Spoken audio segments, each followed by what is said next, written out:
All right. Good morning, everyone. Let's get started. Thanks for joining us. My name is Bill Chernuth. I'm a member of the Latornell Steering Committee and a project manager and water resources engineering team leader with AECOM, based out of our firm's London, Ontario office. On behalf of the Latornell Committee, Conservation Ontario, and the University of Guelph, I'd like to welcome all of you to the Latornell webinar series. I'd like to begin this morning's webinar by first acknowledging that where I'm located in London is within the traditional territory of the Attawandaron and Anishinaabe, Haudenosaunee, and Lenape peoples, who have long-standing relationships to the land, water, and region of southwestern Ontario. We also thank all generations of Indigenous peoples, past and present, for their enduring and unwavering care of this land and water. I would also like to acknowledge that you, as our attendees, are joining us today from many places, near and far, and acknowledge the traditional owners and caretakers of those lands from which you hail. This webinar today is part of an ongoing series of webinars presented by the Latornell Conservation Symposium Steering Committee. You can find recordings of our previous webinars on our website, which we will link to in the chat today. Our topic today centers around professional development and growth in the conservation sector. Conservation organizations, as many of you know, are run by groups of dedicated professionals. However, some major issues facing the conservation field right now include attracting vibrant staff, retention of those staff, and long-term succession planning. For the long-term success of the organizations and their employees, it's important to consider both how to support younger staff to develop their technical and interpersonal skills at the outset of their careers, and to continue to support staff to grow their skills as they move up into leadership roles over the course of their career journey. It's widely known that professional development can be a key to employee satisfaction and retention. And while budgets are quite often limited, it is important for managers to identify and support opportunities for their staff to the benefit of both the individuals as well as the organizations they represent. For today's webinar, we've invited 3 guest speakers who are involved in the professional development of Conservation Authority staff, who offer their perspectives and examples on building individual and organizational capacity. I'll introduce each of them individually before their presentations, but would like to thank all of them now for taking the time to be with us here today. We'll provide a brief opportunity for each of you, our attendees, to ask questions after each presentation that are specific to that presenter. Following the 3 presentations, we'll be opening things up as part of a consolidated Q&A session with any time that we may have remaining, where we can circle back and try to address any questions that we haven't been able to answer up to that point. There are a few housekeeping items I'd like to go over before we get started. First, all of our attendees are muted, and that includes you, and you will not be able to speak or come on video today. And that's just to help keep us organized and to avoid any unnecessary distractions. You will find a Q&A icon at the bottom of your screen. At any time during today's webinar, I encourage you to type your questions in the box and press enter to have it posted. You may direct your questions at individual presenters or to our panel as a whole at the tail end of today's webinar session. You can upvote a question that you like by pressing the thumbs up button, and hopefully that allows us to prioritize which questions we may want to circle back to with any kind of limited time we might have at the tail end of today. Feel free to interact with others in the webinar through the chat box, but as I mentioned, any of your questions should be posted in the Q&A box, not in the chat box. And to our speakers, a reminder to please use your mute button when you're not speaking, and of course, a reminder to unmute yourself when you are. This webinar is being recorded so that others who are not able to attend and join us here this morning will be able to listen and view the recording when time permits. Okay, so now if we can maybe move on, let's take a quick look at the polling results for the questions that folks had an opportunity to answer when they first called in. Going through the questions in order, the first question is, we've got poll questions up on the screen here. Okay, just got to get my results. What portion of the province do you reside in? We had the greatest number of people joining in from southwestern Ontario, with a fair number of folks calling in from the GTA, Central Ontario, Eastern area, Ontario, and even a small number of folks joining us from outside of Ontario. So that's great to see that we've got a fairly wide geographic distribution, and certainly a warm welcome to those of us who are calling in from outside of the province as well. It's great to have everybody here. The second question, tell us about your affiliation. Again, we're just looking to kind of get a handle on the composition of today's group that's joining us for the webinar. And it looks like the majority of folks that are joining us today are hailing from various conservation authorities, which is fantastic. But we also have a number of individuals who are representing municipalities, NGOs, provincial, federal, student or academic, and even some consulting and other agencies. So it's great that we have a broad sector distribution and representation here. It's wonderful. And in terms of the roles or functions that folks are fulfilling in their current jobs, we have a fair number of supervisors as well as others. So roughly a split there with a few HR professionals here as well. It's great. I think, the other category is fairly broad. So there's probably quite the distribution of, scientists, maybe engineers, planners, many others. But certainly a welcome to everybody who took the time to join us here this morning. That's great. For those of you who are working in the conservation sector, in terms of the duration that you've been with the Conservation Authority, fairly even distribution over the entire course of experience that's offered up in the multiple choice questions. So people representing, I'd say, the more junior echelons, fairly evenly distributed all the way across and into the 21 years plus category. So it's really wonderful to see that distribution. I think that that'll make for some wonderful questions and maybe some conversation during the Q&A portion of today's webinar. Okay, now let's get into some of these push-pull type of questions. Just kind of a quick overview. Question number 5, what attracted you to your current position / what were the key elements that interested you in applying for and accepting your current job? Please select the top 3 choices. So assuming that folks limited themselves to selecting their top 3 choices, we see that there's a fairly broad range of pull factors which have pulled people into their current roles, which is nice to see. Certainly many different reasons that factor into people's decision making that brought them to where they are today in their careers. Certainly it looks like a number of people selected alignment with interests and career aspirations, with 70% of the respondents selecting that as an option. Kind of a fairly broad smattering of folks who identified things such as salary, benefits, career growth opportunities as options as well. Roughly 50% of respondents selecting work-life balance, and a number of other options sort of rounding things out as well. The flip side to that coin, question number 6, is looking at both your current and or your past job or jobs you may have had. Please identify the top 3 drivers that made you consider leaving a position. So these would be sort of the push factors, I suppose.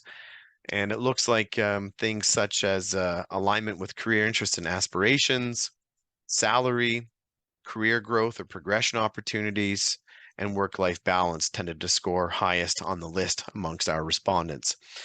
So some interesting feedback there. Again, it's anecdotal. It's based solely on our survey, but it's great to see some of the decision making or the considerations that are in the minds of the participants who are kind enough to join us here this morning. And certainly, I think this may be food for thought and maybe the basis for some discussion during the Q&A period later today. So thank you, everybody, very much for taking the time to answer those polling questions. And we may have some cause to circle back to some of these later on this morning as well. Okay, so trucking right along here. I'd like to get into our speakers now and kind of turn the floor over to them. And our first speaker this morning is Kim Machado from Credit Valley Conservation. And Kim is a human resources business partner at Credit Valley Conservation Authority with over 13 years of experience in recruitment and talent management. Kim graduated from U of T and holds a postgraduate certificate in human resources management. She's worked in human resources in both the private and public sector, so some great experience and perspective coming from that, I think, with both unionized and non-unionized employees as well. Her career has been dedicated to hiring the best candidates for the position and the organization that she's been representing, supporting the retention of staff, and supporting ongoing talent development.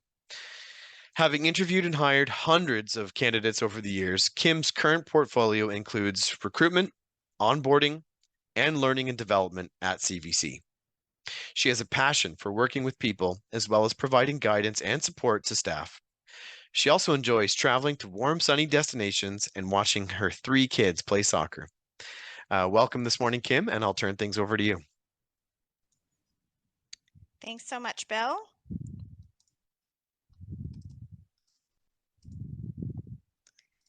And good morning, everyone. So my name is Kim Machado, and I'm the HR business partner for talent management at Credit Valley Conservation. Today, I will be presenting about the opportunities and challenges that we are currently facing in the conservation sector from an HR perspective when it comes to attracting and retaining staff. So today I will be discussing some of the challenges we have faced at CVC with attracting and retaining staff, along with some of the approaches CVC has taken to combat these challenges. I'll also be discussing some of the changes we have faced in recent years in terms of corporate strategies, wants of employees, and other factors. And finally, I will discuss the value of investing in training and professional development for our staff to benefit the organization in the long term. So it is important to first look at some of the challenges, and these are some of the push factors we face when attracting and retaining staff, so that we can look at the viable solutions to bridge the gap. So challenges that CVC has faced recently with attracting and retaining staff. So we have recently experienced some legislation changes with the CA Act, the Conservation Authorities Act, for all conservation authorities. And for us at CVC, we've had the added uncertainty of the potential dissolution of the region of Peel. So this has created some uncertainty in our industry and for CVC as an organization. And there is a sense of instability and lack of job security for applicants that are hesitant to apply for positions with conservation authorities during this time, as well as the lack of job security experienced by current staff as well. There are also budget and funding challenges as a not-for-profit organization, lending itself to having less permanent positions within the organization and more contract positions. And so this creates a further lack of job security and stability for applicants as well as staff. And therefore, we have faced challenges in retaining some of our top talent. We also face external factors that are stressors for staff, especially being an employer in the GTA. Some of the stressors our staff face are the anticipated recession, high cost of living, especially in the GTA, high cost of gas, food, as well as inflation. We're also experiencing a labor market competition, and some of the work that CVC performs requires very technical, niched skill set, which can be hard to find even in the GTA. We also face competition with private and public sector organizations. So for example, some of our IT and engineering positions are very highly paid in the private sector, specifically in consulting. And we're not able to compete with those compensation packages that are being offered externally. Conservation authorities are also smaller organizations, and so in turn, there are fewer growth opportunities for employees to move up within the organization, just the nature of the organization. And we have found that many employees have left our organization to larger municipalities or other public sector organizations for more of those growth opportunities. Accessibility to some of our locations by public transit has also been a barrier. So some of our parks locations that are in more remote locations are having a harder time recruiting for especially hourly staff because of the lack of public transportation to those areas. We also have a lack of public transportation access to our head office as well. That is a barrier for current and future staff as well. And lastly, as with many other organizations, we have had challenges reestablishing our corporate culture post pandemic, where we have our employees feeling a sense of belonging, engaging our staff, and getting our staff excited to come to work. And the workplace obviously has changed with hybrid work, and we've had to learn to navigate this new normal post pandemic. We've also seen some changes in recent years in our industry and in the workplace in general, especially again post pandemic. And some of these things are the need for more flexibility. So we have seen that employees' wants have changed post pandemic. They are wanting a more balanced approach to work with a preference for a hybrid work model. And staff are seeking employment with a more flexible approach, and they do want to join organizations that value work-life balance. As in previous years, a competitive compensation and total rewards package remains critical in attracting and retaining employees. And this includes a fulsome benefit package with now we're seeing an increase in mental health supports needed for staff as this becomes a growing concern or has become a growing concern in recent years. Employee health and wellness is also at the forefront as our workforce is increasingly growing sedentary, especially with more days working from home. So it is important for an organization to encourage employee health and wellness as well.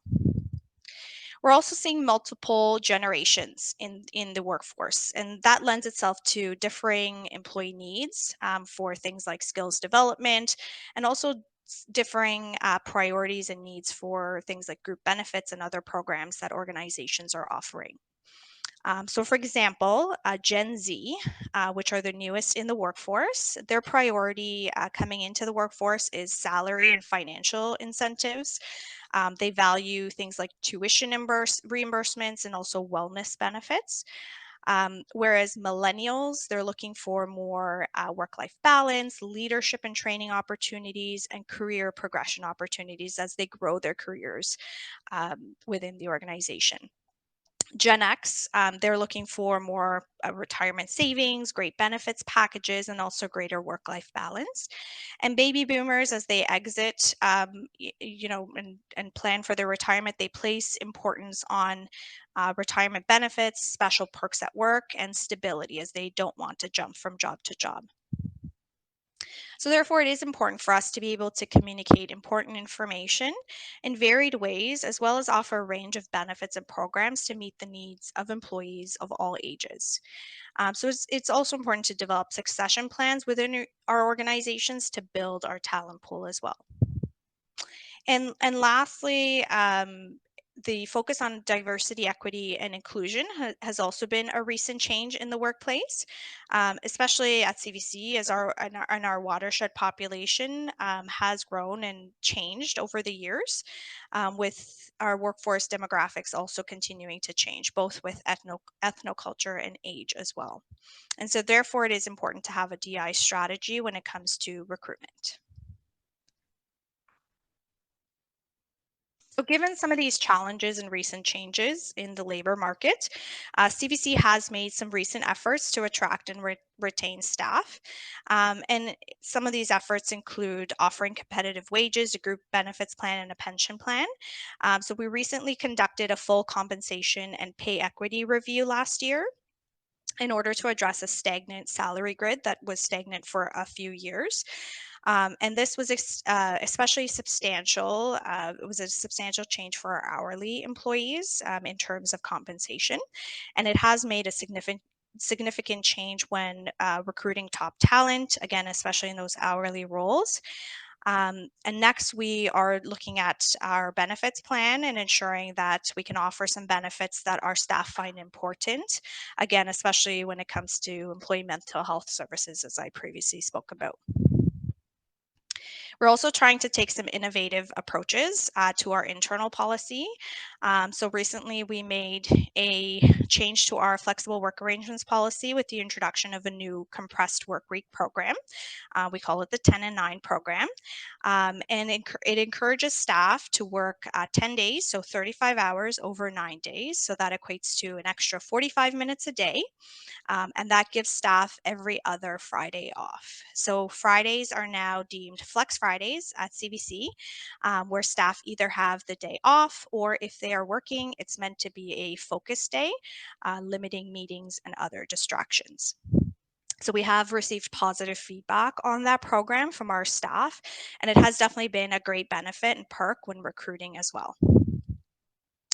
Our hybrid work, we also have a hybrid work model, which consists of a minimum of 2 days in the office and 3 days working from home. We've also changed our core work hours to 9:30 a.m. to 3 p.m. And this allows staff to be able to work around personal responsibilities such as school drop-offs and pickup times if needed.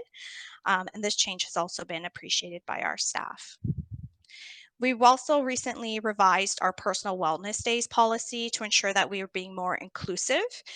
We eliminated the CVC observed Easter Monday holiday and we added it as a personal wellness day instead. We also reignited our mentorship and peer-to-peer training programs, and we will be revisiting them to make some improvements. We also started to offer a leadership toolkit and internal learning opportunities for our leaders and our supervisors to help them develop their management and leadership skills and also help them stay informed of trends and best practices and provide them with the tools and resources they need to lead their teams.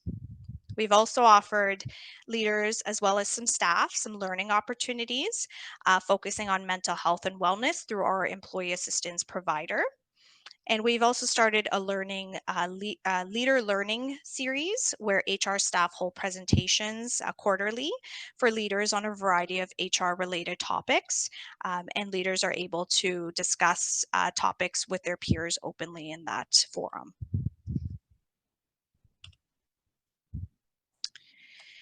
So lastly, the value of investing in professional development is important when looking at long-term opportunities for your organization. So at CVC, we offer development opportunities for staff at various stages of their career, from paid internships and co-op placements for those starting out, to mentoring and subsidies for tuition and professional accreditations for those looking to build their careers. At CVC, we feel that the development of our staff is essential as an investment, and it enables our staff to maintain and expand their skills and knowledge, as well as maintain a high level of performance. And this is important. Oh, sorry. And this is important in order to attract and motivate and retain our top talent. We're also enhancing our staff's knowledge and skills for performance in their present roles, as well as for future development. We're ensuring a high level of quality and technical expertise required for our programs and services. And it's also important to build transferable skills within the organization as a key for a successful succession plan. So employees with transferable skills are easily transitioned or can be easily transitioned into new roles. And they can also be groomed for leadership positions as they will be able to possess skills that are relevant across different functions or departments within the organization. So, how does CVC invest in professional development? So, we as an organization encourage staff to pursue internal opportunities for their career growth through secondments and things like acting assignments as well. We also offer mentorship and peer to peer training programs for staff, as previously mentioned. We offer education assistance and professional development reimbursements to staff who qualify. We sponsor a number of staff to attend events such as the Latornell Symposium conference every year and other professional development opportunities. And we also encourage staff to complete a knowledge sharing document following these types of training opportunities so that we can create a repository of information that is available for all staff to benefit from.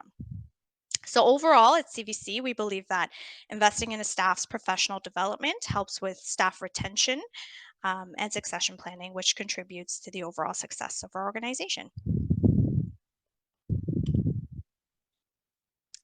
So thank you very much for attending today. I'm happy to answer any questions about my presentation, pose in the chat.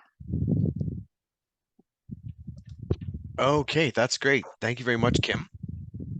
Just so everybody's aware, we do have a few minutes to take some specific questions for Kim. And as a reminder, if you have questions for Kim or any of our speakers today for that matter, please ensure you're entering your questions into the Q&A, not into the chat, and we will try to get to them. If there's still time following the end of our last speaker, as I mentioned before, we'll try our best to circle back to any unaddressed questions as part of a consolidated Q&A period at the end of today's webinar session. So it looks like there are a few questions popping up in the chat. Maybe I'll just try to work through them. And Kim, if you'd like to speak to any of them. The first one here says, Kim, have you faced any other challenges with attraction and retention?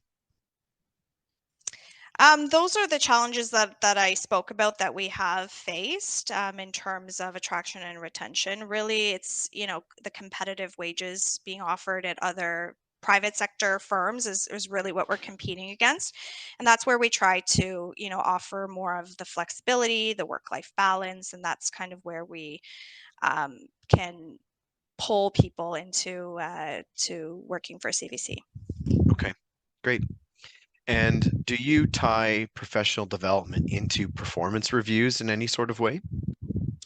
That is something that our staff look at together with their managers. So we do tie it with, I mean, it doesn't, you know, give you a higher performance review, but it does, look good if you are trying to get that professional development in and trying to get that training and yeah, those courses in as well. Okay, that's great. There's a question, Kim, that says, can you share the knowledge sharing document? I believe the knowledge sharing document was with respect to what staff Training. provide after they attend a training session or a conference. I can look into it if we can share it. Sure. Okay. Oh, Kata, did you have anything that you wanted to add to that?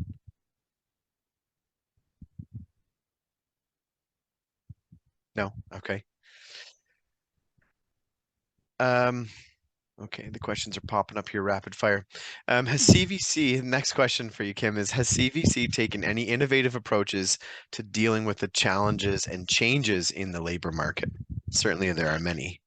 Yeah, so some of the innovative, we're looking at our internal policies that we can look at when taking those innovative approaches. So, as I mentioned, the flex work policy, that's something that we implemented with our working extra 45 minutes a day. And I do see a question in there about how that works. It says, how do you work an extra 45 minutes a day when your day is shortened, 9:30 to 3:30? So I just wanted to clarify that. So it is, our day is not shortened from 9:30 to 3:30. Those are our core working hours. So you can start your day, at 7 a.m. To 3 p.m. Or 9:30 to 5:30. So as long as you're working kind of the core hours of 9:30 to 3, you can have the 2 hours before or after as you see fit. And then the extra 45 minutes a day. So for example, my work day is 7:30 to 4:15. So that includes my 45 minutes a day. And our team, how we make it work is half our team has one Friday off, the other half has the other Friday off. So there's always coverage. And many of the other teams within CVC do that as well. So we have coverage for the Fridays, and then those who are working the Fridays, it is kind of a focus day. You limit meetings. We don't really do meetings on Fridays. Limit distractions, and it's really meant to focus. And that's something that we heard from our employees, that they really wanted that focus time to work on their work. So that's something that we implemented as an innovative approach, where the Okay, whole organization is kind of on the same schedule. That's great. That's a good answer. Thank you for sharing that. Yeah. Next question is, how do you ensure, I guess, as best as possible, equity among professional development opportunities that are available to staff? Yeah. So a lot of our staff, we open it up to everybody, and so some of the we ask for staff to put a memo together on why they want to um, go through those professional development opportunities. Of course, it depends on their positions within the organization and what types of opportunities should be available to them based on their position and what they need to do their role. So that's how we try to maintain equity, is kind of opening it up to everybody and seeing who would most benefit from the training and development opportunities that we offer. Okay, wonderful. Thank you. Next question is, what are some specific examples of secondment and acting assignments that may be offered to staff? Yeah, so we a lot of our acting assignments. So if it's a maternity leave placement or anything like that, we try to offer it to internal staff first as a contract opportunity for staff to get that experience that they're looking for. And then if there's no internal staff, then we post it externally. Okay, thank you. Um, are there any consolidated statistics about increased efficiency of employees with reduced work time or possibly with the compressed work week? So it's not reduced work time. We're still working our 35 hours. We're just working it as 9 days instead of 10. So we don't have any statistics on that. We started that last year, so it has been a full year that we've implemented that program. We've received great feedback from our staff, and they do enjoy the program. And we've received good feedback from our managers as well, that it has not impacted productivity or the employees' work as well. So overall, we've seen it as a benefit to the organization that we haven't had any um, productivity issues or anything like that. Okay. I think I know the answer to this, but it's still a great question. Does CVC offer a combined option of flex and hybrid, or do employees have to choose one over the other? No, we offer a combination. Yeah, so we can do flex and hybrid. We again, as we changed our flex work policies, we wanted to be as flexible as we can. In the past, you had to choose between either the compressed work week or hybrid. So now we're offering both. So we do go into the office 2 days a week, work from home 3 days a week, and also have the flexibility of the.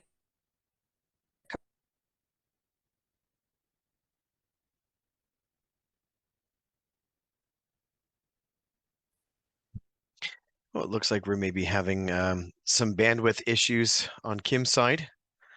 A bit of a minor technical issue with her audio video at the moment.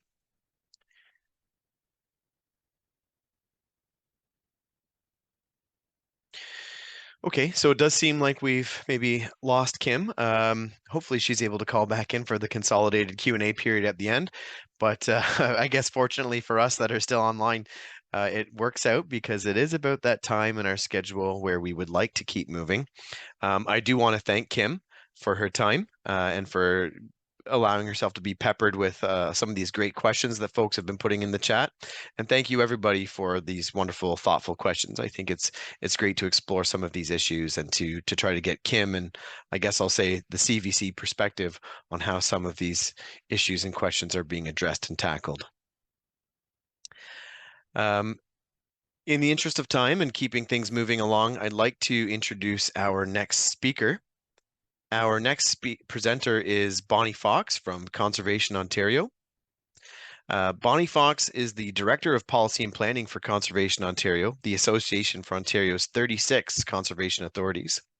She's been with Conservation Ontario for 24 years, leading and coordinating policy positions to influence and respond to provincial and federal legislative and policy initiatives. Bonnie led the development of the Conservation Ontario Training and Professional Development Strategy that was completed in 2019 and has supported the development of curriculum for young conservation professionals, or YCP, Conservation Authorities University, CAU, and various CA program areas over the years. She's achieved her professional designation as a certified association executive in 2007 from the Canadian Society of Association Executives. Previously, Bonnie worked for the provincial government for 10 years before joining Conservation Ontario. So I'll turn it over to you now, Bonnie, and thank you very much. Great. Thank you. Thank you, Bill, for that introduction and for having me come here to speak today. So I'll be speaking today about Conservation Ontario's training and professional development strategy, and I look forward to any questions and discussion.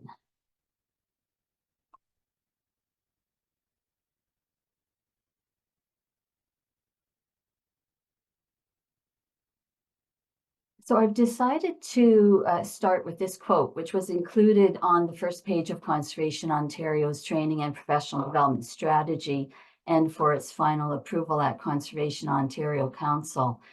It sums up the imperative for development of the strategy.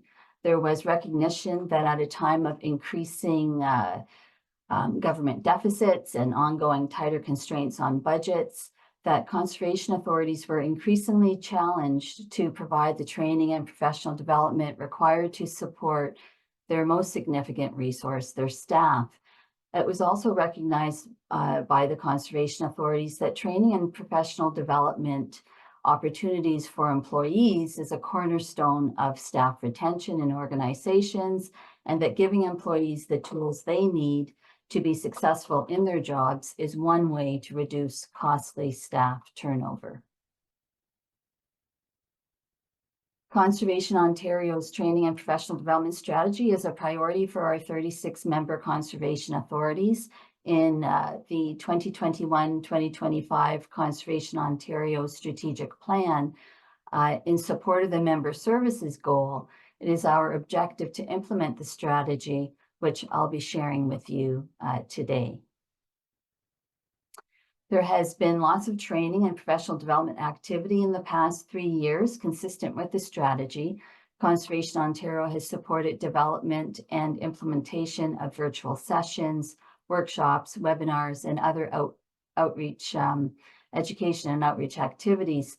For the most part, these have been influenced by Conservation Authority staff interest, priority files and business areas, transfer payment agreements, and other funding and partnership opportunities. During this time period, we've conservatively delivered more than 100 training opportunities to hundreds of Conservation Authority staff. The goals of the training and professional development strategy are to ensure consistent and accessible training for priority Conservation Authority programs and to ensure professional development needs of Conservation Authority staff are met in the most cost-effective manner. The strategy is designed to fit the 4 roles played by the Conservation Ontario office in support of Conservation Authority training and professional development. So these roles include delivering training, partnering with other organizations, negotiating bulk purchase arrangements, and promoting training. I'll speak to more detail on each of these key strategies. So strategy 1 is for Conservation Ontario to lead delivery of Conservation Authority specific training. So this involves Conservation Ontario staff resources to varying degrees, depending on the level of Conservation Ontario staff involvement responsibility, which can range from developing the curriculum, registering participants, and/or organizing the venue. In general, having Conservation Ontario staff directly engaged in delivery of training will result in more consistency through CA-specific curriculum. So this strategy will be supported through a number of actions that I'll share with you over the next few slides. The first action is for a priority to be placed on training for all Conservation Authorities Act legislative updates and Conservation Authority regulatory responsibilities for consistency and delivery. That's including a focus on the mandatory programs and services, so natural hazards, source water protection, and conservation lands, CAO and CA board training for good governance, including, for example, administrative bylaws and the new natural hazard regulations and enforcement. Additional actions for Strategy 1 include updating the regular Conservation Authority's university curriculum and to continue training new CAOs and senior staff. Continuing the delivery of training generally and as resources permit. And by resources, we mean staff capacity. And reviewing the 2019 results of the Training Needs Assessment Survey for priority training in preparation of annual work plans. These results are in Appendix 1 of the strategy, and I'll speak later on the approach taken to the survey, give you a little bit more detail on that. Final actions for Strategy 1 include piloting Conservation Ontario management of registrations for Conservation Authority discussion group training and/or partnered training events, exploring cost recovery for training and professional development opportunities, and utilizing current Conservation Ontario training and professional development venues for delivery of training as opportunities arise. So, for example, the Latornell Conservation Symposium. Strategy 2 is to partner with other organizations. Partnering with other organizations in the delivery of training and professional development will enable more training to be delivered at less cost to the collective by providing additional revenue in support of delivery of the training, for example, through a provincial transfer payment agreement. The key action is to pursue the delivery of training through partnerships to reduce costs. Partnering can occur, for example, with the province, with the Association of Municipalities of Ontario, or a conservation authority that has a good curriculum and or is interested in developing a curriculum for a particular training need. Strategy 3 is to negotiate bulk purchase arrangements. Purchasing as a group increases negotiation power and provides more product with lower expenditure. It encourages better utilization of often limited resources. Bulk purchasing permits a smaller conservation authority with a modest training budget to realize the savings afforded by the collective buying power of 36 like-minded conservation authorities. So Conservation Ontario will seek new opportunities as collective need is identified by the members. The key action is to further explore the use of bulk purchase arrangements for training priorities to reduce costs and increase consistency. Strategy 4 is to promote identified training. So providing notification of upcoming training opportunities and sharing training resources helps Conservation Ontario and conservation authorities to realize savings on curriculum development and therefore staff time, effort, and ultimately expense.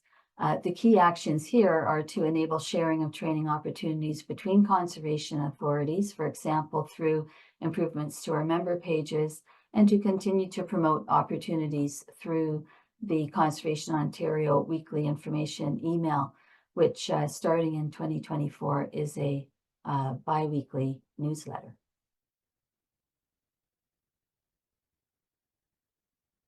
So there was shifting from the kind of what the key strategies are for a training and professional development strategy. I want to give you a little bit of background on the work that was done for development of the strategy. In 2018, Conservation Ontario worked with Conservation Authority staff to gather information on training currently being offered to Conservation Authority staff. 2 surveys were sent out to 9 participating conservation authorities, which identified current training priorities, external training opportunities, and intra-CA training opportunities. That is where one conservation authority offers training to other conservation authorities. The survey results and some focus groups that were held were used as a basis for development of a pre-populated survey. So Conservation Ontario sent each conservation authority a set of uniquely coded survey links covering the 13 Conservation Authority business areas that we created. CAOs were asked to send the links to staff leads for each business area for completion. Many surveys were completed by the CAOs and senior staff. So based on the results of the initial surveys and the focus groups, the surveys contained lists of the training opportunities for each business area. Conservation Authority staff were asked to identify if the training was a job or legislative requirement, if it was non-mandatory but important, non-mandatory but and somewhat important, or non-mandatory and not important. If a training activity was selected as a job or legislative requirement or important, it was deemed a priority, and respondents were then asked to identify the barriers associated with that training. The survey also asked participants to identify training that their Conservation Authority offers to external CAs, as well as potential conferences and workshops where training could be delivered. In total, 30 conservation authorities engaged with the survey in 2019, and we received an overall response rate of 77%. We did some fancy math to identify the top 99 priority training opportunities identified by conservation authority staff. As you can imagine, it was a huge amount of data that was coming in through these surveys. And this list was further refined by looking at which ones had 50% or higher of conservation authorities identifying barriers to implementing or attending this training. So the result was a total of 48 high priority training opportunities being identified. And again, this was in 2019. So through the focus group meetings, 8 standardized barriers to training were developed to be included as drop-downs in the training needs assessment survey for each type of training.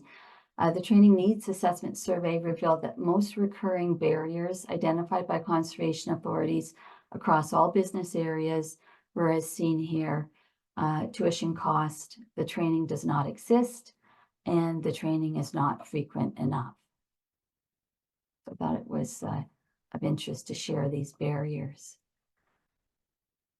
This slide provides a snapshot of the Conservation Authority business areas from the survey and the amount of training opportunities which were classified as high priority in each area. As you can see, some areas such as water quality and quantity monitoring and modeling and Conservation Authority regulations and planning had several training needs identified as a high priority. Appendix A in the strategy provides the full list of high priority training needs identified in 2019. I've provided some examples of what was identified as high priorities in some of the different business areas. For example, leadership development was identified for corporate services, and under governance, directors and officers liability and roles as a CA board member was identified. Other examples include support for technical program delivery training. So for example, Natural Hazards Regulation 101 training and flood risk mapping. Again, this is based on outcomes of the Conservation Authority Training Needs Assessment Survey in 2018-2019, which may not be representative of our long-term needs, as the results predate the legislative amendments made to the Act and the new regulations released over the past few years. So one of our strategies is to look at that survey to see if there's anything in there that we could move forward on in our annual work plan. And in all honesty, with all the changes that have been happening, our focus has been on those aspects. And so I thought I'd share with you our 2024 work plan, which includes more than 30 training opportunities, including webinars and workshops and the Latornell Conservation Symposium. So training will be focused on supporting conservation authorities as they implement the changes to the Conservation Authorities Act and new regulations. This includes the new Natural Hazard Regulation, which was released a few weeks ago. Conservation Ontario Committee supported training includes the Conservation Authorities University, which is currently underway, and Compliance Committee training will be delivered for Level 1 training of provincial offences officers in April. Conservation Authority discussion group training is also supported. For example, Conservation Ontario staff coordinate an annual GIS conference, and Conservation Ontario staff support delivery of the Conservation Areas workshop. So with regard to partner training, examples include the Provincial Flood Forecast and Warning Committee's annual workshop, the source water protection sessions, and a flood mapping workshop being offered with the Canadian Water Resources Association. So those are just some highlights for 2024. I started this presentation with this slide, and I wanted to end with it as well, since it does sum things up rather nicely along the theme of this webinar, which is focused on training and retaining. These two go hand in hand for successful organizations, well-trained and supported staff that want to stay and continue their excellent work. So Conservation Ontario will continue to provide member services with that in mind. So with that, I thank you for your attention, and I will stop sharing. All right, that's great. Thank you so much, Bonnie, for sharing your perspective. We do have a few minutes to take some specific questions that can be directed towards Bonnie before moving on to our third and final speaker. And just as a quick reminder, it looks like everybody's doing a great job with this, but I think it's worth reiterating. If you have questions for any of our presenters, please enter them into the Q&A box, not in the chat box. And if we don't get a chance to get to them before we move on, we'll endeavor to circle back at the end of today's webinar and try to pick up any unaddressed or unanswered questions as time permits. So I do see a few questions that have been added to the Q&A box for Bonnie. The first is, where are the CAU training opportunities listed? How can one find out what is being offered? Okay, so the Conservation Authorities University Executive Development Program comes out in a brochure, and it goes through the general managers to identify staff to participate in the program. We also do a kind of a pre-survey to find out what is the interest in running the program, and I'm really happy to say that there has been ongoing high degree of interest in providing this kind of training for staff. So every once in a while I do get an email from a staff person asking about the program, and typically what I recommend is to touch base with your general manager, let them know that you're interested in the program, and if there is something actively out, I share the brochure or share a copy of the previous year's brochure. Okay, thank you. Relatedly, where can someone find a copy of the Conservation Ontario Strategic Plan, the training and development strategy, and the results of the survey that you'd shared? Yeah, the Conservation Ontario Strategic Plan is on the Conservation Ontario website. The training and professional development strategy, I did look for it myself on the website and it wasn't up there. So we will get that up on the website. And in terms of the results from the survey, it's in a whole bunch of different files and folders, and that's not on the website, but if someone's interested in seeing any of that, you can just contact myself. As I said, the appendix 1 of the strategy does have that, the 48 priorities list. Okay, great. Thanks, Bonnie. Next question is, does Conservation Ontario anticipate an update to the training strategy since the data was collected about 5 years ago?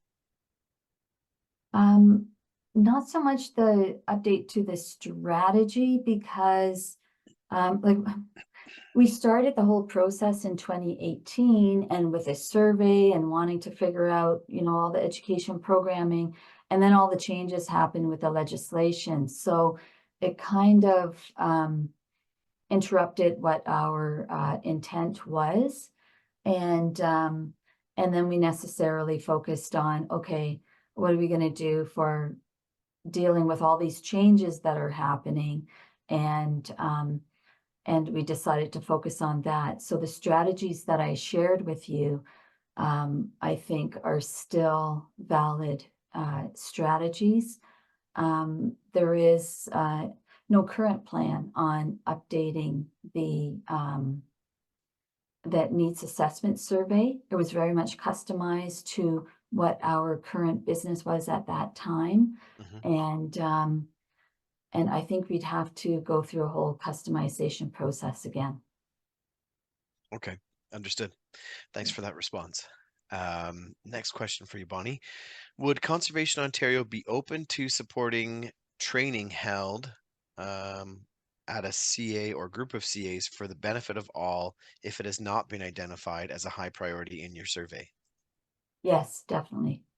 So I think because remember, and that's why I tried to emphasize that survey is from 2019. There have been legislative changes, et cetera, that have happened. So yeah, I definitely wouldn't have anybody limit their thinking on what would be of interest to Conservation Ontario based on what's in Appendix A. But we are clear on our priorities in terms of in the strategic plan, in terms of the mandatory programs and services, et cetera. But also a driver is transfer payment agreements and other partnership opportunities. So yeah, there's lots of openness to partnering. Okay. Do you have any examples since 2019 of kind of CA specific led training opportunities where CO has kind of partnered or supported those? Yeah, so for example, Joanne Jodke worked with some CAs around um, natural asset management, Hmm. and low impact development is another one, although I think that was identified in the surveys. Yeah. Okay, wonderful. Thank you. Those are good examples. I seem to have some familiarity with the low impact development one specifically, so it's ringing a bell for me. Is next question, I suppose this is the last one that's specific to your presentation and your topic of discussion today, Bonnie. It is as follows. Is Conservation Authority's university ongoing or periodic? Can you maybe shine a little bit of light on the timing of when CAU is offered and how regularly it recurs? Sure. It's been offered almost annually. I think there's a little bit of a hiatus. It took us longer to deliver the program through COVID because we had to adjust our program delivery. But it's split between 2 years so that there's the opportunity for the conservation authorities to split their budget to pay for staff to attend the course. So typically it runs from September, there's 4 modules, run September, December, April, and June. So it's split between the 2 years. We reach out to general managers typically in the year before the first budget year that it would run. So in October, we would ask for interest, and then if we have sufficient numbers to run the program at the price point that we offer it, then we send the brochure out, get the registrations in. So we would confirm in October.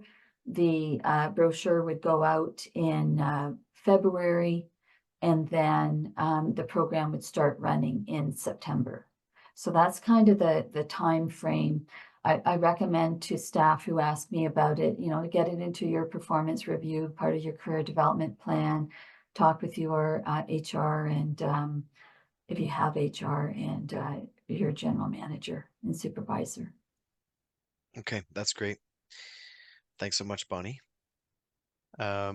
Seeing sort of a pause in the questions for Bonnie at the moment, I think that we're at a great point to continue on to our last speaker. So thanks a lot, Bonnie. We'll be calling you back in for the panel discussion after Elizabeth. And that being said, our final speaker is Elizabeth Wren from the Toronto and Region Conservation Authority. Elizabeth is a supervisor in the Education and Training Division with TRCA. Throughout her career, she's been involved in community engagement and education, working for conservation authorities and nonprofit organizations. She's taught overseas and participated in exchange programs, which has added to her understanding of the needs and perspectives of the populations she works with, leading to the development of many successful community-driven programs. Elizabeth has worked for TRCA for over 15 years, leading projects like the Young Conservation Professionals, or YCP, Girls Can Too, Watershed on Wheels, and many more. So thank you for joining us this morning, Elizabeth, and I'll turn things over to you.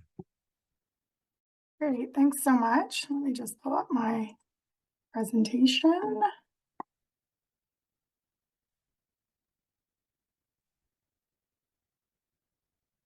All right. Thanks for having me today.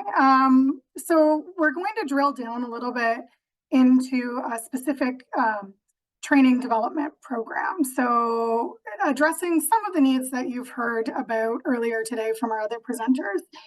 This one specifically is run through the Toronto Region Conservation Authority. We do have an advisory committee, so it is meant to represent the needs of other conservation authorities as well as nonprofit organizations as we move through the development and updating, the content so that we're relevant to the needs of the sector each year. So what is this program all about? So it's a year-long personal and professional development program serving the conservation and environmental sector in Ontario. So we do bring in participants that work for conservation authorities, municipal organizations, nonprofit organizations, and sometimes private companies as well. The thread that brings those all together is really the work that we do within the realm of the conservation sector. So the program, although the title could be a bit misleading, it's not based on age, but based on stage and career. So it's really meant to support those that are moving into or wanting to move into a leadership role within their organization to help develop some of those skills and develop the confidence to move into those roles. Our cohorts, the minimum number of participants that we'll have in a year is 10. We do go up to 25. That being said, I would say our average is, anywhere from 16 to 18 each year. And the program primarily takes place at one of our conservation areas. So we stay at one of our outdoor education centers with the TRCA. This year it's Claremont Nature Center. There is quite a big alumni network. So this program has been running since 2005. It started out of the University of Guelph and has seen a number of iterations throughout the years, landing with TRCA in 2018 and us running our first program in 2019. But really, really building that alumni network, which is something that I'll speak to later on in the presentation and how we're continuing to draw on the strength of those alumni. As I mentioned, the strategic direction and support is provided by an advisory committee, which is a good chunk of them are made up of the alumni. So the core program is made up of 3 leadership retreats, and those retreats, as I mentioned, are at our outdoor education centers, which is, a benefit to be learning in those spaces and accessing those natural sites as we talk about leadership and have some really in-depth conversations. We have 3 different themes. So the first theme is leader as learner. And we really talk about, who am I as a leader? We do a combination of individual work as well as group work, and then larger group discussions. So we really try to utilize some different learning strategies to make that work for everyone. The second theme is leader as partner. So this retreat is usually in the spring. We have a bit of a break in between because we do host some virtual sessions as well to support that learning opportunity, to support some of the projects that people are working on that are embedded within the program, but also deeply connected to the needs of their organizations. So the second retreat, we bring in some guest facilitators. You'll see here we've brought in some alumni that are talking about current partnership models, and we really try to explore, what that can look like. What are the advantages of partnering? How can we use the YCP program to help strengthen our work and find those champions and partners to move forward on various projects? And then the third retreat is Leader as Catalyst. So throughout the program, participants have sort of an overarching assignment that they're reaching towards, and we provide some tools and guidance as they move through those. But one of the challenges that they have is to design and implement an organizational challenge. So they're to look at something, a problem that may exist or an opportunity that may exist within their organization, and go through some worksheets and use some tools to find out how to address those problems or those opportunities. At retreat number 3, they come back and they present those challenges to the rest of the cohort and talk about lessons learned. So what did they learn about leadership? What did they learn about their organizations? And where do you go from there? How can you utilize those skills as you progress in your career to help you create the best project and to really work with those partners? So some examples that we have of those organizational challenges, we had one participant that took a look at their existing inventory of not just fleet, but a lot of equipment that they have, and looking at electrification of that equipment.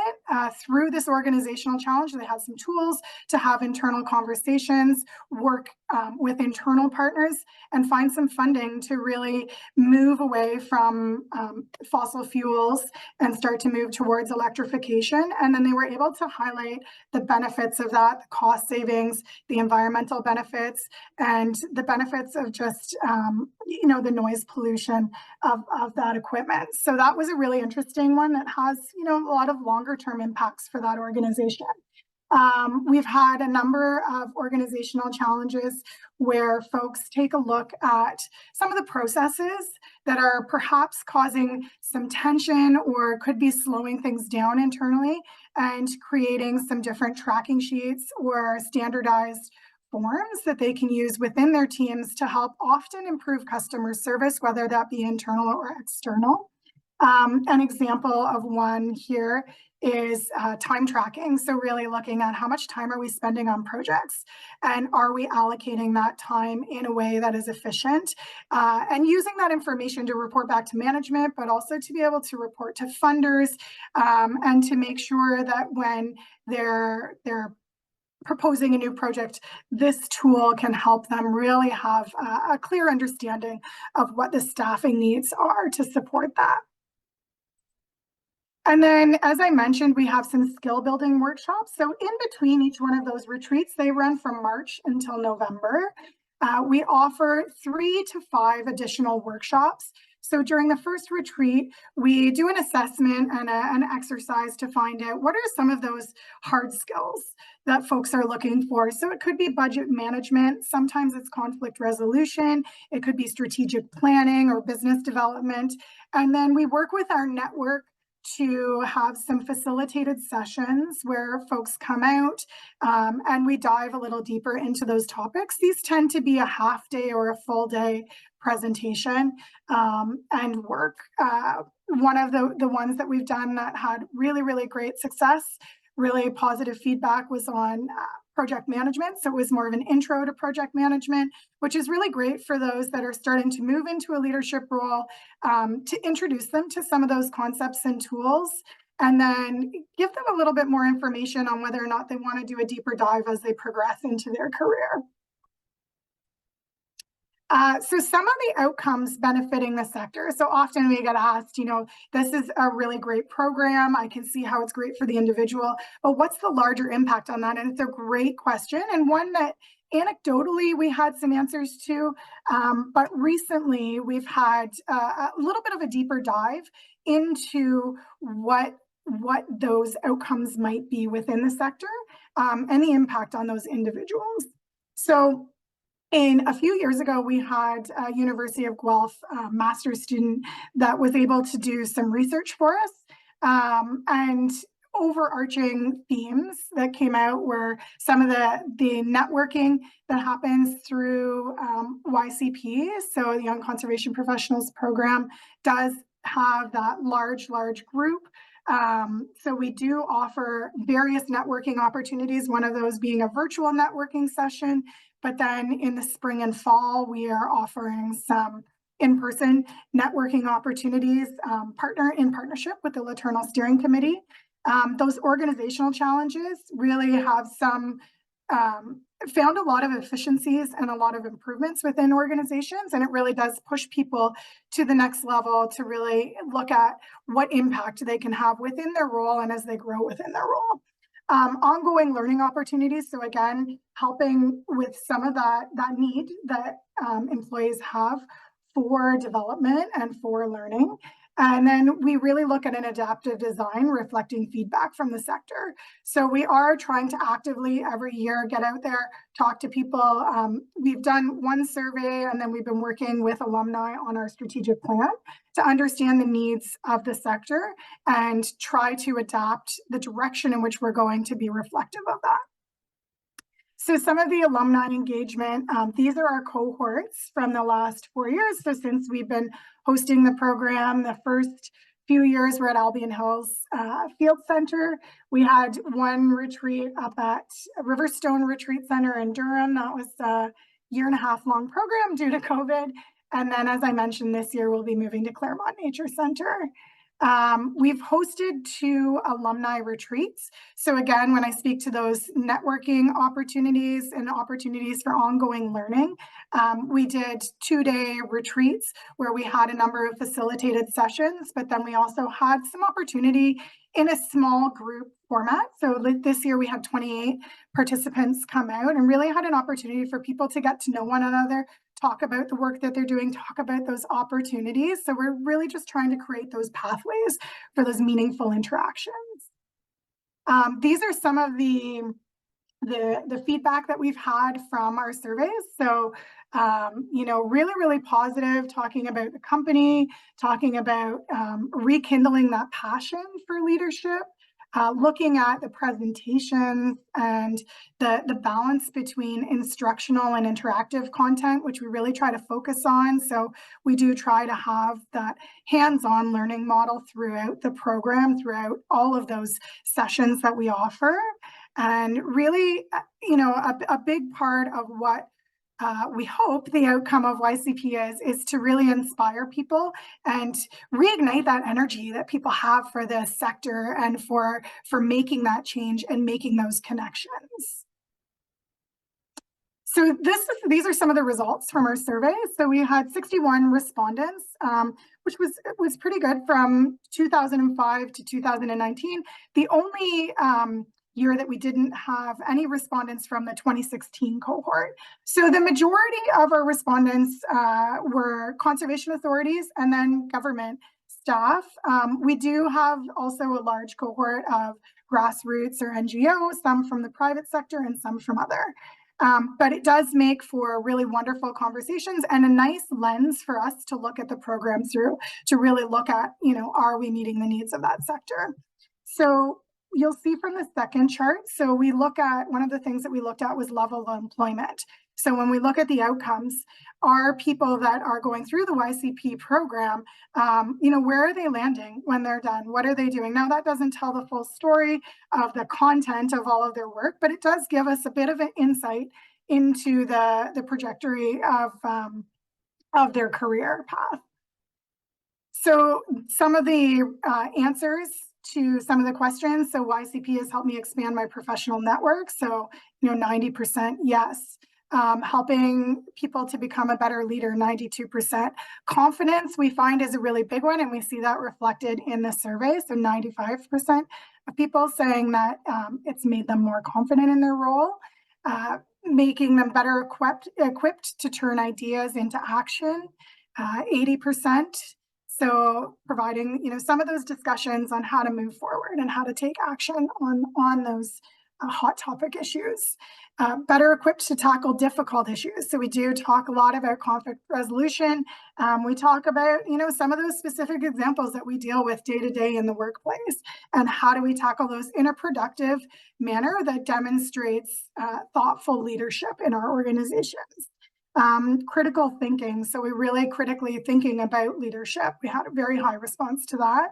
And looking at achieving career objectives. So we do some forecasting and talking about, where do we want our careers to grow? Sometimes we do have folks that will transition from one organization to another through the program, through the duration of the program or after.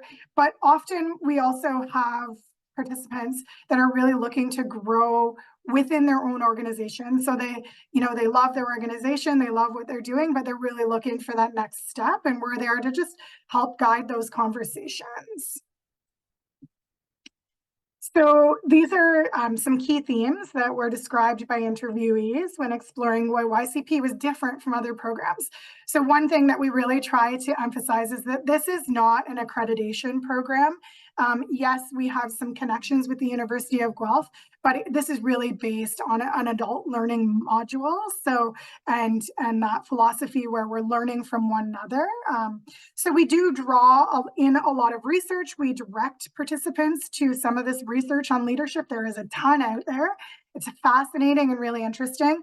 But ultimately, the impact and the experience of the program is up to the participants and how they're interacting and what they're putting into the program. So this is some of their feedback on why it's different. So looking at the education and facilitation, looking at the homework and real world application. So having something that they can take and implement right away when they get back to the workplace, and continue to work on those and have those supports and facilitated conversations throughout that process. Career timing. So really in that transitional period in your career where you're looking at taking on a shift, where you're taking on some more leadership, moving maybe into a supervisor management level, or maybe taking on more project management. Tailored to the environmental sectors. So we are very specific about the content so that we have that shared platform to discuss the work that we do and those intersections of the work that we do. We do really try to focus on diversity within the program. It's an ongoing process.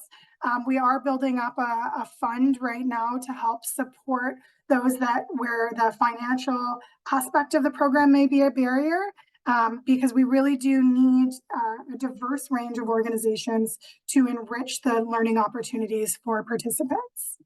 The repeated retreats and the fact that it's an ongoing program throughout the year.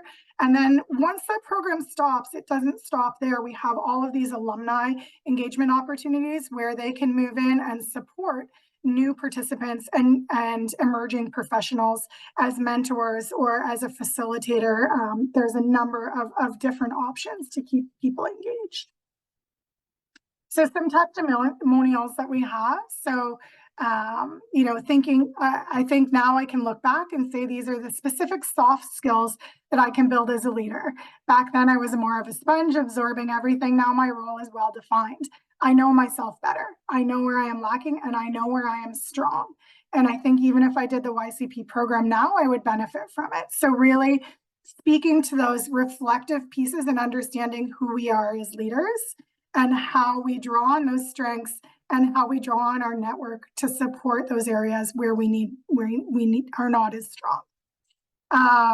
And then we have another one. I think a lot of people, when they're young and when they work for an environmental organization, it's hard to feel like your organization values you. a lot of organizations could be recognizing that they have young talent in my organization. And I think what a lot of young people want is to know that they are investing in them, and this is a great program to do that. So we really do frame it as an investment in staff, as an investment in your organization, and really looking at, you know, some of those issues that were discussed earlier today around retention and staff progression. So that is really the program in a nutshell. Do we have any questions? And I can stop sharing my screen. Okay, thank you, Elizabeth. That was great. Wonderful overview of the YCP program and the initiatives that spill out of that. We do have some time for some questions for Elizabeth. So if you haven't done so yet, but you've got some questions in your mind, please don't hesitate to drop them into the Q&A box, and we will try to get to them.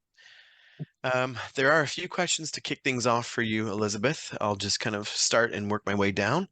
The first question is there a way that conservation authorities can directly connect with YCP alumni when posting for employment opportunities? Yes, absolutely. So we do have a LinkedIn group, and we are working on doing a newsletter. So we'll be sending those out probably on a biannual or quarterly basis. LinkedIn, we can update anytime, and I'm happy to post those. So there is an email address. It's ycp@trca.ca. If there's any requests to share information with alumni, please feel free to email that, and I can get those posted. ycp@trca.ca. That's correct. Okay, great. Thank you. That's wonderful. The next question is the YCP program open to other CA staff or environmental organizations, or is it just through TRCA at the moment? No, it's absolutely open to everyone. Most of the participants are not TRCA staff. It's just facilitated by TRCA, and we manage the project management of the program. So we have 2 TRCA facilitators, but the program is open to all conservation authority staff throughout the province, as well as nonprofit organizations, private organizations that are working in the sector, and municipal organizations as well. Okay, thank you. Next question. May have missed this, but is there an age limit in YCP? Thinking of those individuals who may come into the conservation sector later in age. Yeah, absolutely. Great question. There is no age limit to the program. It's more about stage in career. So the title is a bit misleading, Young Conservation Professionals. But it's really up to people on whether or not they feel that they're looking to develop more leadership skills, but there is no age requirement for that. We get a lot of people that have done some more technical roles, so perhaps been out as a technician for a number of years, and then 10 years into that are looking to transition into something a bit different, and this often is a good support to help through that transition. Okay, understood. Thank you. The next question is, when do you anticipate funding diverse youth with financial barriers? So we have the funding available now. So if someone is interested in the program, they can send me an email and I can provide additional information for that. We're looking to continue to build that fund and make it more robust. So it's a bit limited right now, but there is some funding that exists at this point. Okay, that's great information. Thank you for sharing. I've got just a question for you, Elizabeth, and I apologize. It's a little bit open-ended, but you had identified in your presentation that the YCP program entails several workshops held over a period of time. And I'm just wondering if you can maybe share some specifics of what's covered at the different workshops or retreats. For example, as their focus on maybe finance, maybe managing teams or managing projects. I know it's maybe a bit more of a conservation authority focus, but any sort of budgeting related elements to the program. Likewise, with respect to maybe managing staff or managing teams, is there some training opportunities included within the program as it relates to coaching staff or having, I'll say, kind of fierce conversations with staff and managing teams and so on? Yeah, that's a big question. So there's a number of answers to that, Bill, but it's a great one. So primarily speaking, the retreats we focus more on soft skills. So that's where you'll see some of the team management. We look at strategies for having difficult conversations. We look at strategies for reframing and understanding different perspectives, which then helps us look at different approaches and responses that we can take as managers or as leaders within the sector. So we do look at specific tools. We do a bit of an adaptive development and facilitation. So during the first retreat, so we have the first part is through the application. So we do ask people to explain why they would like to participate in the program and what they're hoping to get out of it. We read through those and we try to include as much of that and adapt some of our content to reflect the needs of that year's cohort. So it's not necessarily the same program every single year. It's really dependent on what the cohort is wanting to focus on. Now, there are some themes that continue and seem to be pretty consistent.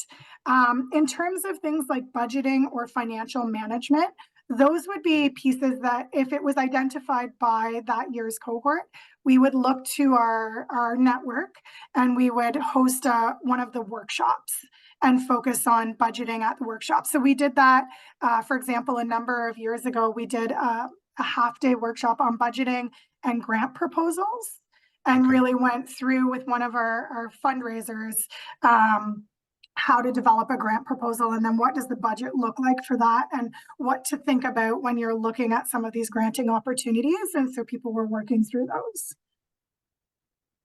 Okay, that's excellent. Thank you. It sounds like it's a really dynamic program, and it's good to hear that it evolves as the participant needs or the broader sector needs continue to evolve as well. That's wonderful. Are there any additional questions for Elizabeth? Feel free to drop them in the chat.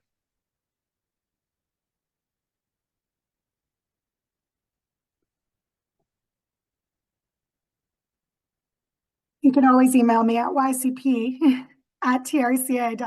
if you have That's questions. right. That's right. And certainly I think folks can continue to type their questions into the Q&A during our consolidated session, which we can move into now. So thank you very much, Elizabeth, for the wonderful presentation and for taking some time to answer these questions. At this time, I'd like to invite all of our speakers to turn on their cameras for the combined Q&A session and to stay muted until I'm able to refer to you.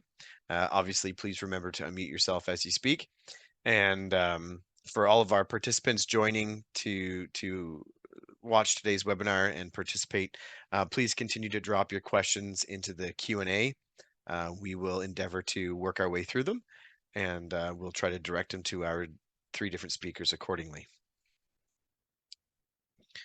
So we do have, I think, a few questions that were put into the chat for Kim just before we temporarily lost her. Is Kim back? Yes, she is. Wonderful.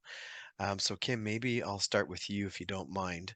There was a question for you previously that said, do you bring in outside consultants to help with diversity, equity, and inclusion and with leadership modules?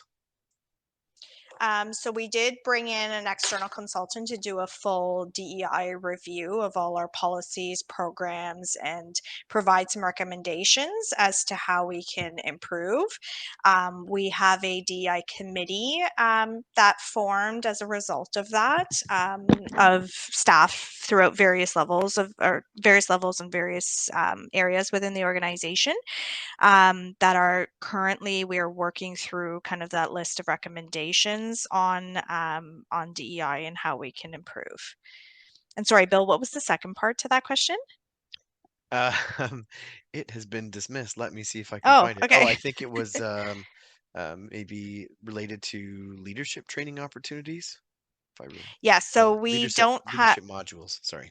Right. Yeah. So we have not gotten any external input into leadership modules yet, but that is something that we are looking into. Okay, great. Thank you.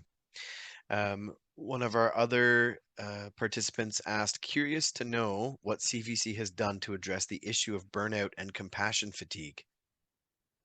Mhm. So we have done some training. So we've organized some training with our employee assistance provider, specifically on burnout, actually, to all our staff, in terms of what we've done to combat that.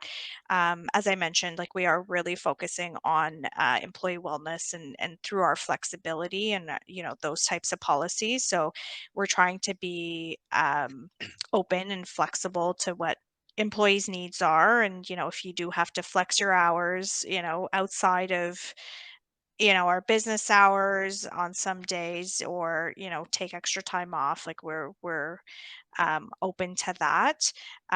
We're also looking at our kind of vacation policies and those other internal policies as well to improve that to help employees as well. Okay, And then wonderful. the Thank you. personal wellness days and things like that we've increased as well for our employees. That's a great point. Yeah, thank you. Um, Here's a bit of a thorny question. How do you approach a situation where an employee is trying to leverage another job offer? Don't know if you Mm, have any insights you can share on that one. that's a good question. Um, I mean, being a not-for-profit organization, like our hands are tied as to, how much we can negotiate, and we have internal policies, on that. I haven't had too many people trying to do that actually. So, um, we can offer what we can offer and again leverage kind of our internal policies that are um, that provide a better work-life balance and all of that in terms of our negotiation. Um, but yeah, I mean, we're our hands are tied for a lot of things that, how much we can negotiate and things like that. And we also have to think of internal equity as well in terms of negotiations. So yeah. Hmm. Hmm. Yeah, that's a great point. Maybe a bit of a different flavor or a bit of a different answer to the question from the private sector, the consulting side of the table. Certainly, there's various pressures exerted on what we're able to offer to staff in terms of salary, even if they are, let's say, leveraging an external offer or something like that, because ultimately what we're able to provide to our employees, our teams as compensation is really a function of what the market will bear.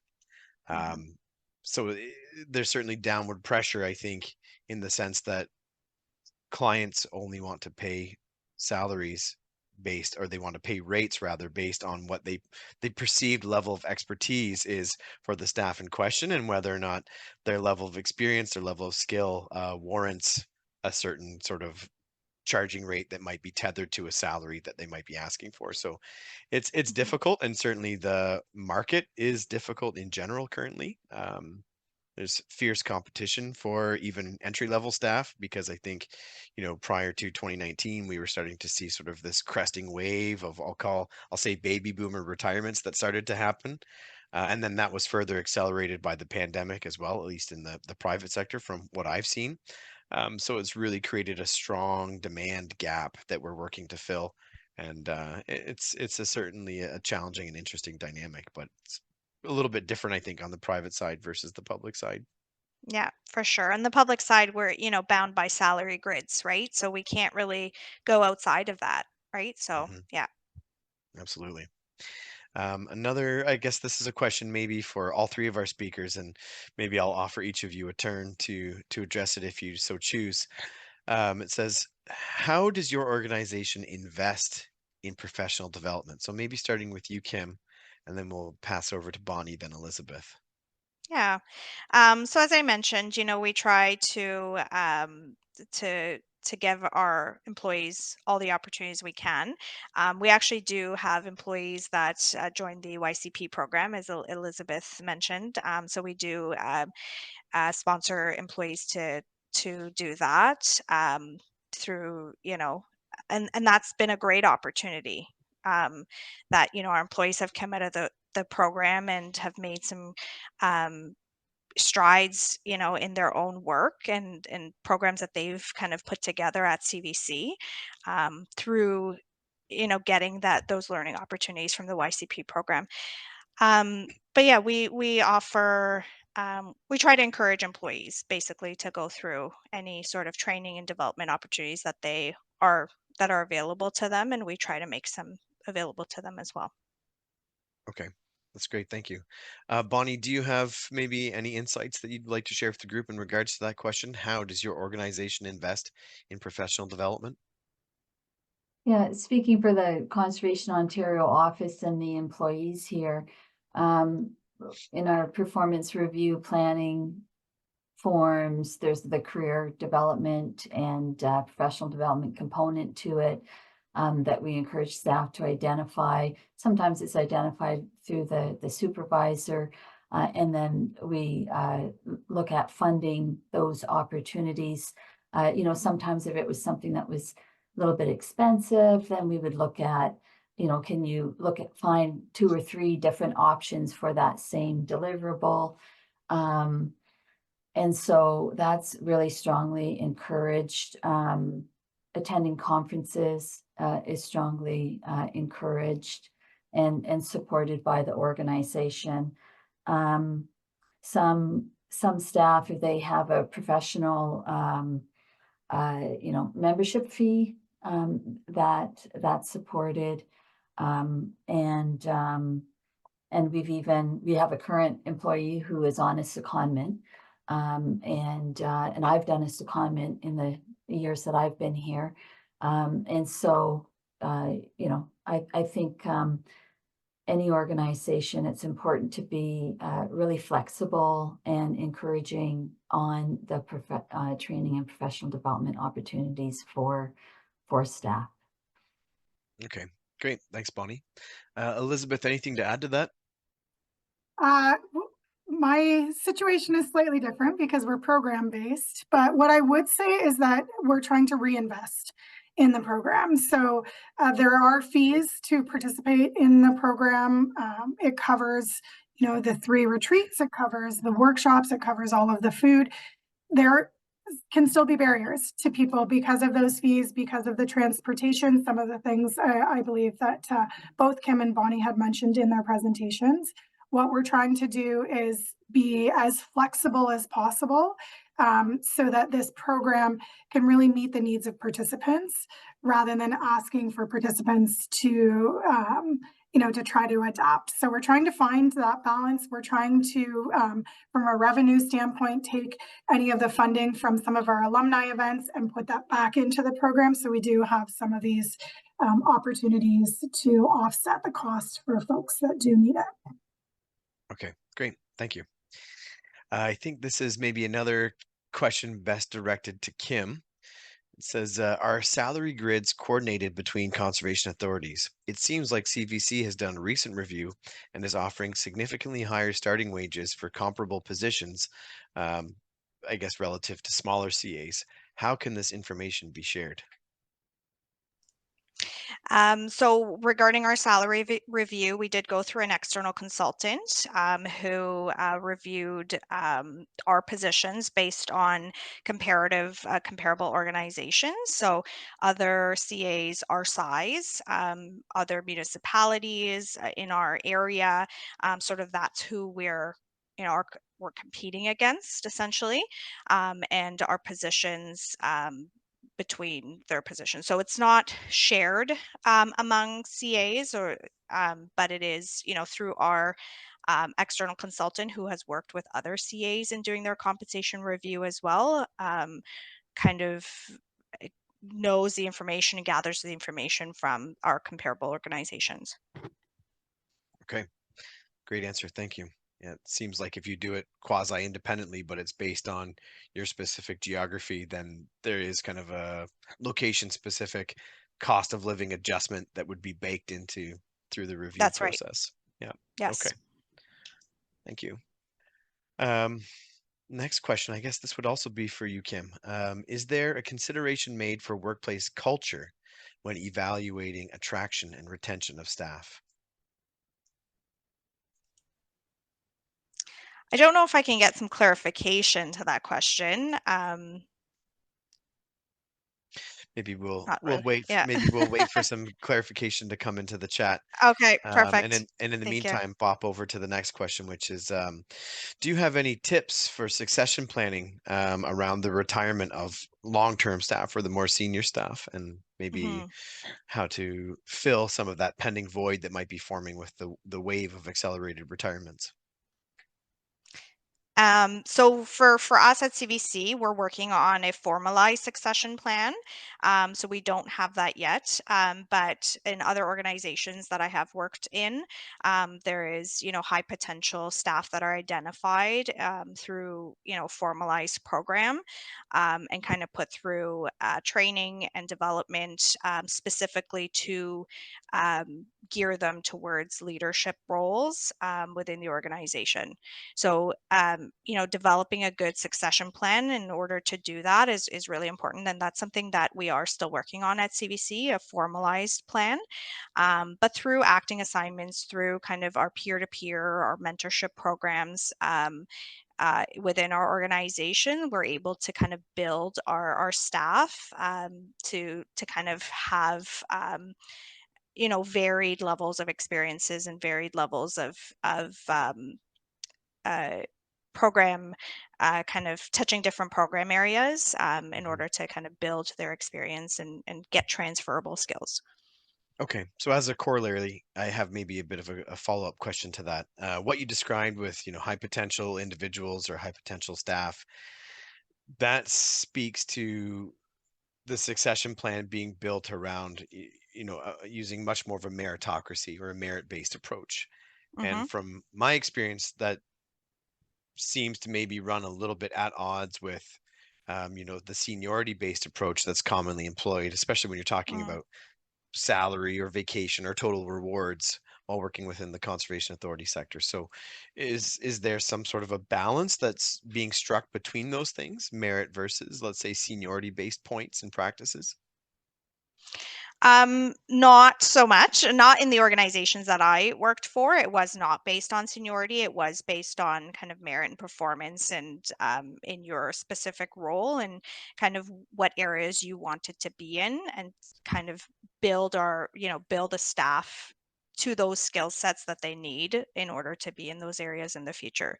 So it is basically, was not based on seniority, just on the other organizations that I've worked for. Um, yeah, it was more merit based and kind of performance based and where you wanted to be within the organization and the skill set you needed to get there. Okay, great, thank you. Just a question, for someone who's been in a technical role for many years, what are the best steps that a person could take to advance to a supervisory role? I don't know, Kim, if that would That's be for you, or Elizabeth's got her hand up, so maybe yeah. maybe we'll go to Elizabeth first, and we can circle back to you, Kim, if you have a follow-up Sure. answer. Yeah. I would just suggest that the YCP program is actually a great fit for someone in that situation where they're really looking to advance. We talk a lot about, what are the next steps? What are the skills to develop? And, especially in the first retreat, looking at who you are as a leader and how you want to lead in that next step in your career. So, and then Kim, I'm sure you have some really great HR advice as well. That's great. Thanks, Elizabeth. Yeah, anything to add to that, Kim? I was just going to say to add to that, we do use the YCP program for our staff, and that's where we kind of do gear our staff looking to get some of that experiences. So that's where I mentioned before that we do support the YCP program. But other than that, I mean, any sort of leadership opportunities, conferences, training, webinars that you can find. That supports kind of your training and development. It is also a personal responsibility of an employee, right? To further your own professional growth. So Hmm. any kind of training that you find, take take the approach of, this is your personal development, your professional development. And, we always encourage employees to kind of, as Bonnie mentioned during their performance appraisal, to come prepared with kind of training opportunities or anything that research that they've done for their own professional and personal growth, Mm-hmm. and also be open with your leaders and say, this is something that you're looking to get into. How can I progress my career to get there? Are there any opportunities where I could mentor somebody, or like try to have that, to try to build yourself up into those positions to get that experience. That's great. Thank you. Great question here from Stacy, and I think this relates to maybe the flex work week, the work from home capabilities, that sort of thing. It says, how do you handle staff that cannot work from home, such as reception or maintenance staff? Yeah, so we do have exceptions in our policy. So reception and maintenance are exceptions in our policy that, they do have to obviously be, their positions are in person. So we do give them an extra personal wellness day instead. Actually, sorry, 3 personal wellness days in addition to their whatever all the other staff get, in order Mm-hmm. to compensate for that. Okay, understood.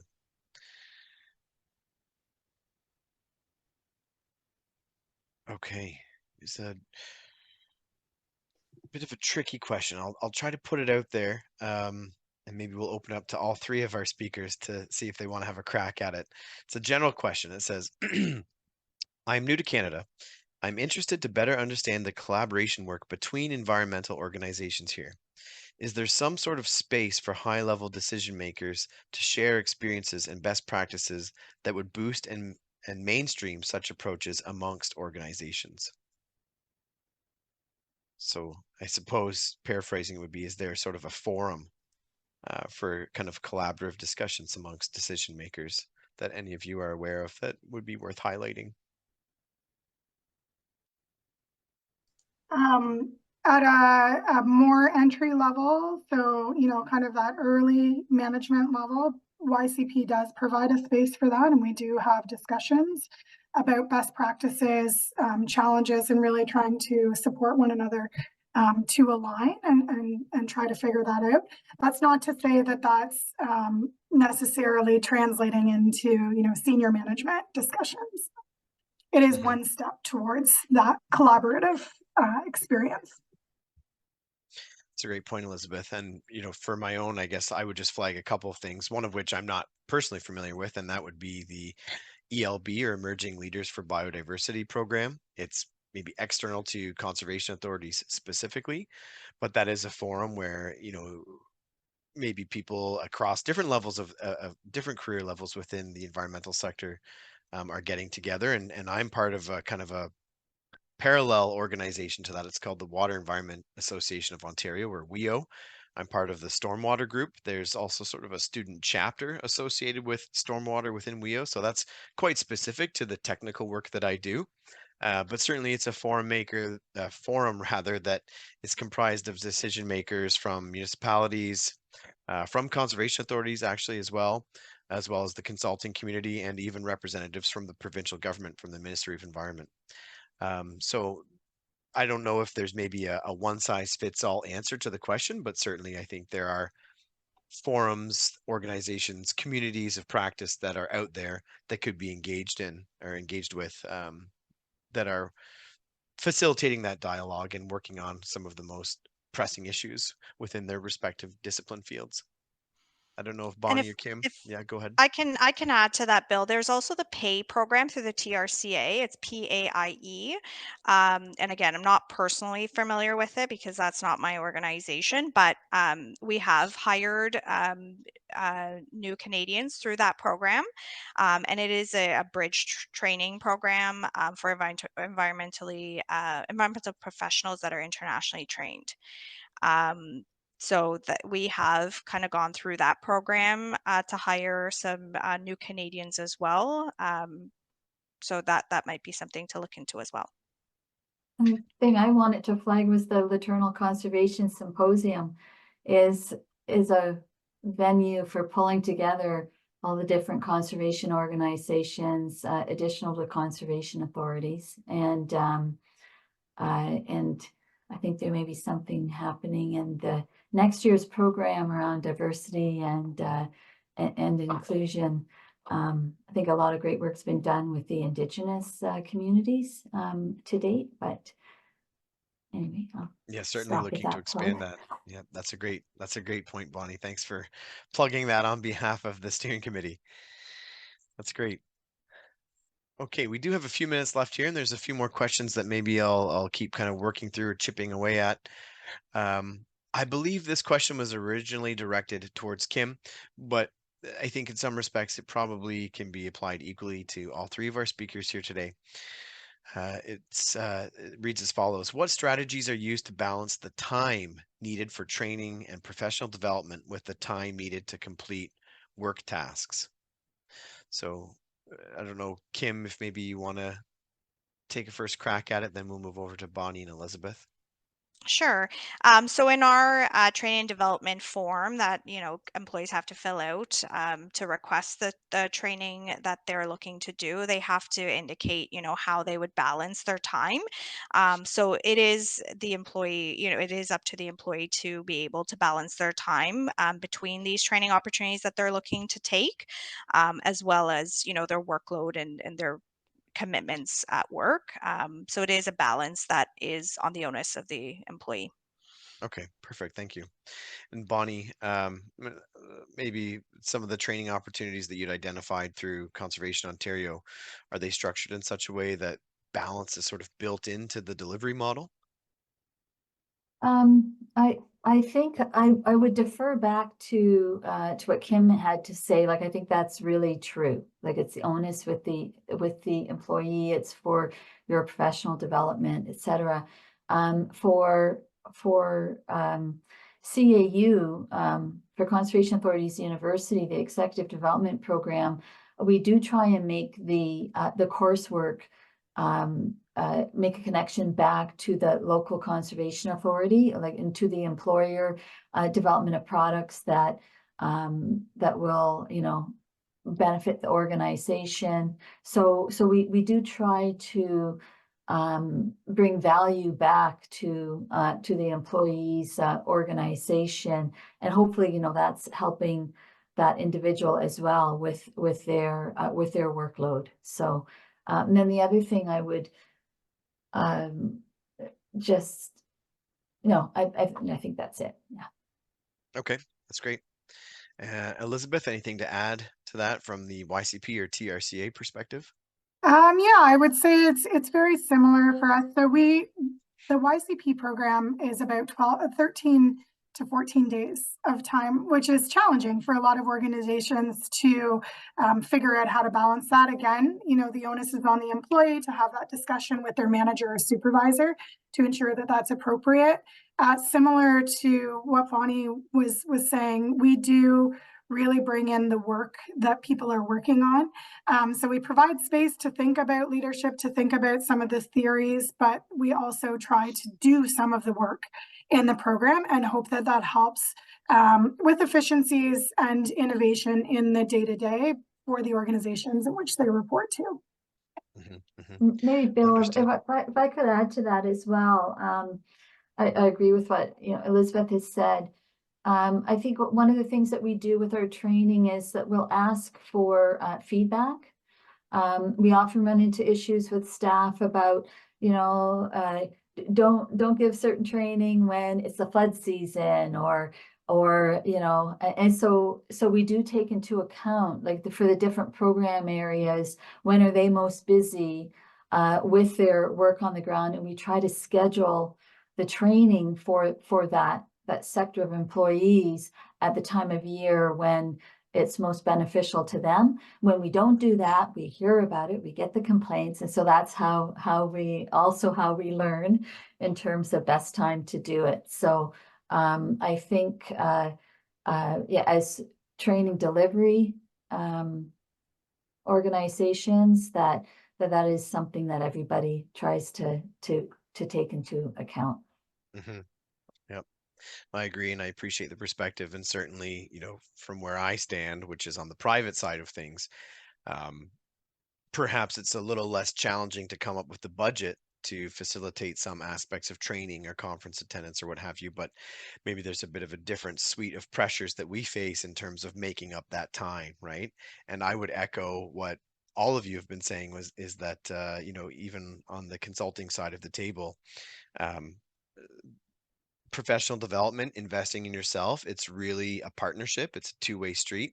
It's my job as a staffing manager to make sure that opportunities are available for my team, but it's each team member's responsibility to ensure that, they're putting in a little bit of sweat equity too, right? They're not afraid to roll up their sleeves. And if they're working towards obtaining some additional kind of postgraduate certificate or certification or license, that they're not afraid to put in a little bit of their own time to help pursue that with the financial backing of the company to help, pay for registration costs or conference attendance or hotels or whatever the case may be. Because ultimately, at the end of the day, as a team member, as an employee, it really kind of improves your saleability, your marketability, whether you choose to stay with ACOM, my firm, or not. So I can't underscore that enough that no matter what organization you work with, it's not really solely in the hands of the organization to make sure those opportunities are put in front of you. It really is kind of a partnership between many parties.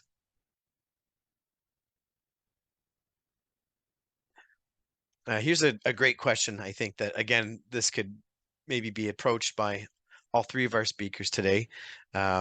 Fortunately, none of you really represent a small conservation authority, but you may have some perspective to offer in this regard.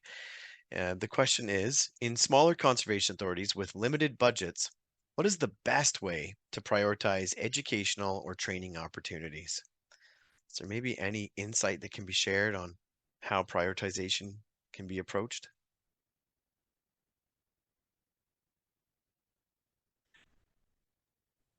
I can jump in. So this is something that's it's a tough question. It's really challenging. And one of the exercises that we go through in the YCP program is visioning session. So we have folks do like a reflective exercise to look at, what's their professional bio, but then looking at where do you want to go in your career and starting to think about, how would you map that out? What might some of those opportunities be?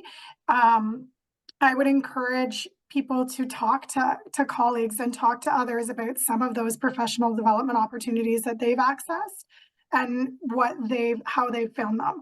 So I think that's probably the most reflective piece that that will best represent those opportunities and help that person make those choices. But as you've said, it's up to the individual to decide what's best for them. But having a discussion with their manager, having a discussion with a mentor, I think can always help. Maybe if I could add to that, Bill, I think like from an organizational perspective with limited budget, like where do we put our training? I think I would take a bit of a risk-based approach in terms of where are the areas of risk for the organization. Who are your frontline staff who maybe are projecting your public image. It could be your board members and putting priority on that. So it depends on where. I think to do a little bit of a risk analysis of where are we having our biggest challenges and where do we need to invest at this time to make sure that we are showing well in terms of whatever that challenge might be. All right, that's great. Seeing the time, I think we should maybe head things off a little bit and move towards the wrap up. For everybody who's taken the time to join us today, I hope you'll just stick around for a couple of more minutes as I move through some kind of final wrap up and closing housekeeping items. So thank you again for your excellent questions. And I do want to thank everybody for taking the time to raise those questions that did obviously generate some very good and healthy discussion. I do want to take another moment to thank all of our panelists for giving us their time, for sharing their experiences, and for their continued leadership in the domain of professional development, particularly within the Conservation Authority sector. The webinar today has been brought to you by the Latornell Symposium Steering Committee. I'd like to thank everyone who helped make this webinar happen, including Kata Barlick, our Symposium Program Chair, Sarah Hodgkiss from the Upper Thames River Conservation Authority, Nikisha Mohammed from Conservation Ontario, and Mario Maillet of Outset Inc., who are all part of the planning committee for today's webinar. I mentioned this at the outset when I had noted that the webinar is going to be recorded, but I did want to note that a recording of today's webinar will be posted on the Latornell website, hopefully within the next few days. And you can also find recordings of our previous webinars from the last 3 years accessible through our website as well. So as a final kind of note to let everybody know that the Latornell Conservation Symposium will be happening this year on October 8th and 9th at the Paramount Event Space in Vaughan, Ontario. So a bigger, more accessible venue than we had the last couple of years post-pandemic. Very exciting, and our call for presentations will be going out soon. So please keep an eye on our website for that call for abstracts, and we're hoping to see many of you there. One last thing before you leave, please give us your feedback on today's webinar by completing our short poll. Thank you again, everybody, for your time, and have a wonderful day. Thank you.